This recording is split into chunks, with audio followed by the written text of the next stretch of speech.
Hi everybody! So I have a fun activity for you all today. What you need is a tennis ball. So this was a plain tennis ball, nothing fancy. Just take a utility knife. Parents, please do this. Please don't let your kids do this. Take a utility knife and you cut a slit through there. Not quite halfway. I don't know if you can see that there. It's not quite halfway through. It's maybe like a third of the way through. So you're going to be very, very careful when you do this. Please, please, please.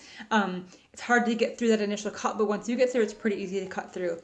So take a utility knife, cut about a third through a tennis ball, and then I wanted to make mine a little more fun, so I added some lips and some eyes and some eyelashes.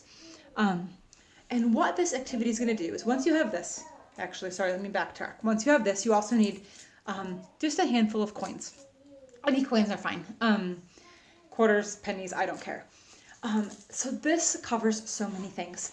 So you're going to use two hands, or your student's going to use two hands.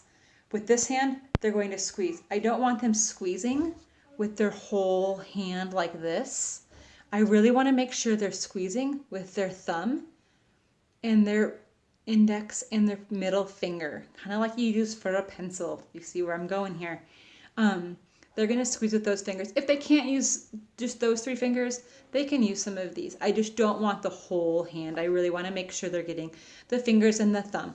What that's going to do is it's going to create that that curve in their palm and develop those muscles and get that shape going like we use for handwriting. So they're going to squeeze with one hand to open that mouth. And then you're going to take your coins.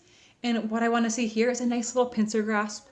Just that pinch, so they're not holding it all in their palm and trying to shove it in. A pinch with 3 fingers, with 2 fingers, whatever works for them. And they're going to feed their little monster. You can name your monster.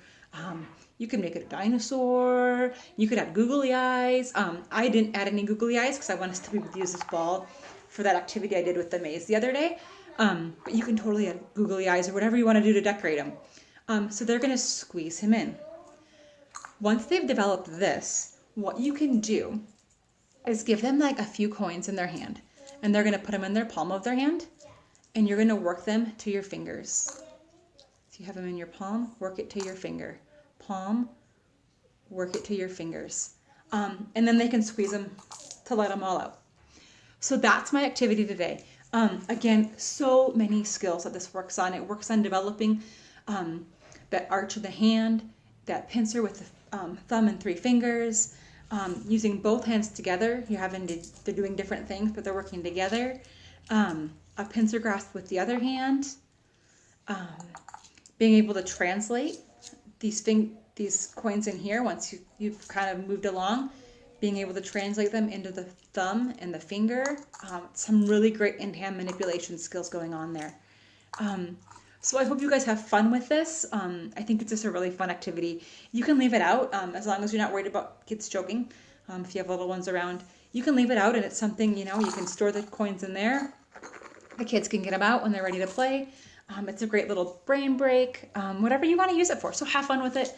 Have a good day and I'll talk to you all later. Bye.